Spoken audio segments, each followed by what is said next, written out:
Your front door won't open. Your car won't start. Your bank account reads 0.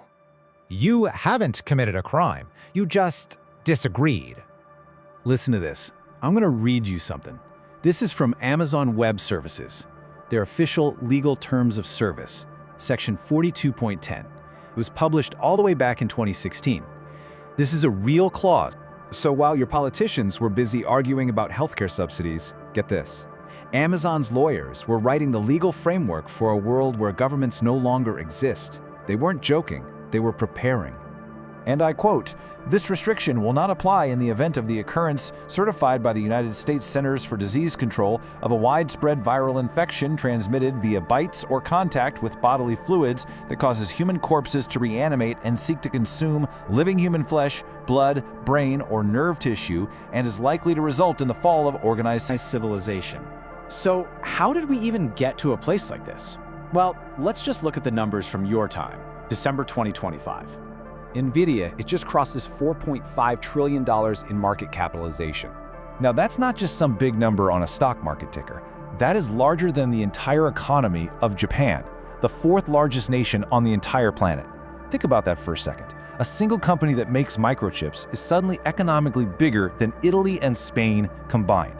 And it doesn't stop there. You've got Apple at $3.8 trillion, larger than France, larger than the UK. Amazon is at $2.4 trillion. That's bigger than Canada, bigger than Brazil, bigger than Russia. But here's the thing your economists were too afraid to say out loud. These aren't slow-moving governments drowning in debt. These are entities with cash reserves larger than most countries' annual budgets. And they answer to maybe 12 people in a boardroom. No elections, no term limits. They're moving at the speed of quarterly earnings. Yeah, but come on, a company can't actually be a government, right? Well, history would like to have a word. Let's talk about the British East India Company. It started as a simple tea trading corporation. Well, this tea business ended up with its own private army of 200,000 soldiers. That's double the size of the British Royal Army at the time. They collected taxes. They minted their own coins with the company logo on them. They operated criminal courts and executed prisoners under corporate law. At their peak, they ruled over 90 million people. And how did they do it? Through debt restructuring agreements with rulers who couldn't pay their bills. Okay, but that was the past. Modern companies don't have armies. Or do they? Let's look at a number from your own Department of Labor. So back in 2024, the United States employed 1.3 million private security guards. Compare that to 700,000 sworn police officers.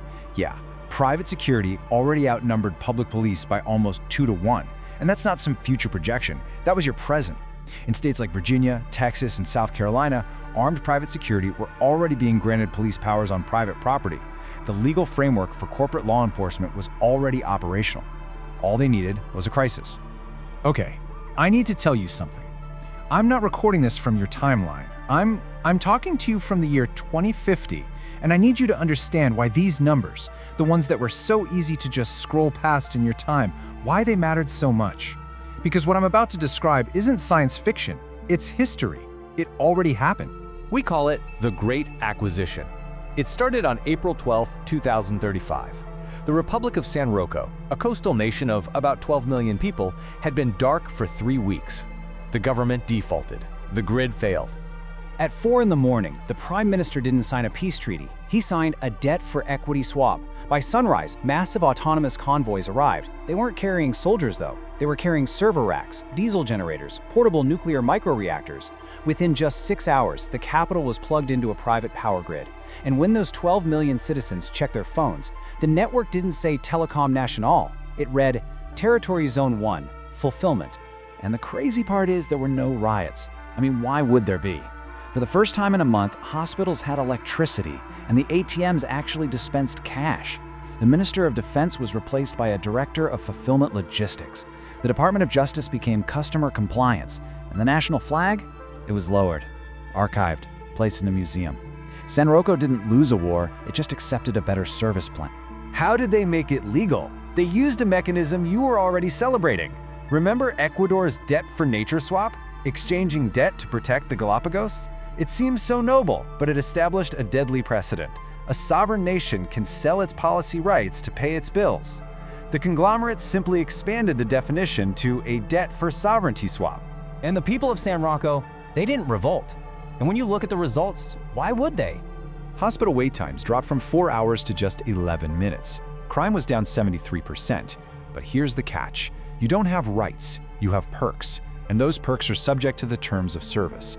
And if you violate community standards, say by organizing a labor strike, you aren't arrested, you're deplatformed. It's a term you're familiar with, but in our world, it means so much more. Your smart lock stops recognizing your fingerprint. Your autonomous car won't start. Your digital wallet just freezes. Your children are expelled from the corporate schools. You're exiled to the unnetworked zones, where there's freedom, but there's also hunger and chaos. Most people chose the network. By 2050, when I'm recording this, the transformation is complete. There are no more countries. There are territories, zones, service areas. We traded our chaotic, inefficient, beautiful liberty for guaranteed delivery. We traded the right to vote for the right to 5-star customer service. My name is irrelevant. They call me the archivist.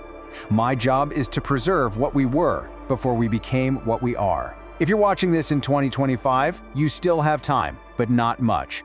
End of file.